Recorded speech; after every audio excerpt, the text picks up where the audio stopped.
Jaruman da suka fi kowa fishi a Bollywood sun haɗa da Salman Khan, da Shah Rukh Khan, da Amitabh Bachchan, da Rani Kapoor, da Preity Zinta, da kuma Kajal.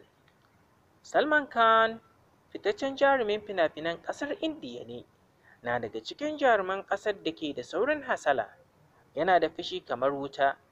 Irin wannan halayya tasa ce ta sa a lokacin da suka sami saɓani da shi da tsohuwar budurwarsa wato Aishwarya, zance ya yaɗu a duniya saboda fusatar da ya yi a kan rabuwar tasu.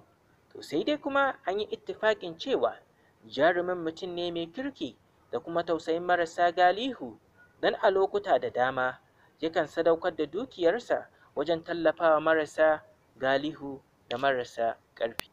Shah Rukh Khan shi ma na daga cikin waɗanda suke da saurin fushi a Bollywood. Mutane da dama za su yi mamakin kasancewar Shah Rukh Khan a cikin jerin jaruman fina-finan ƙasar Indiya da ke da saurin fushi. To ba abin mamaki ba ne, domin Hausawa sun ce, mutum tara yake bai cika goma ba. Saurin fushi halayya ce a Shah Rukh Khan, musamman idan aka taɓo shi, yakan ajiye sanayya ya wanke mutum tatas idan har ya taɓo shi. Shah Rukh Khan ba ya son a raina masa hankali, amma duk da hakan jarumin mutum ne mai kirki, mai son jama'a da kuma sauƙin kai.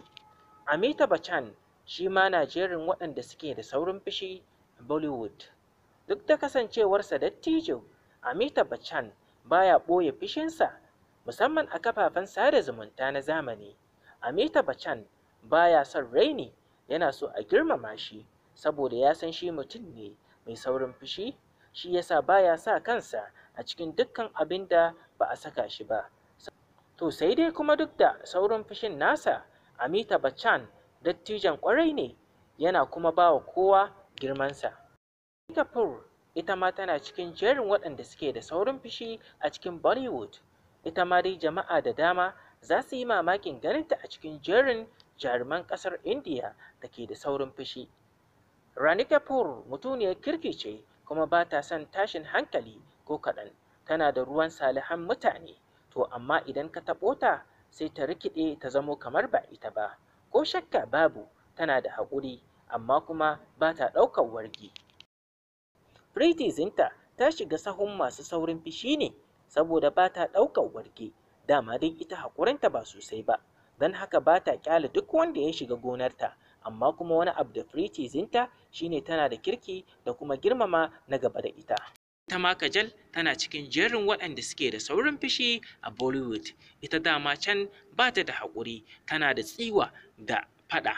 Duk yadda Kajal take tare da kai, idan ka shigar mata hanci to fa sai ta fato ka.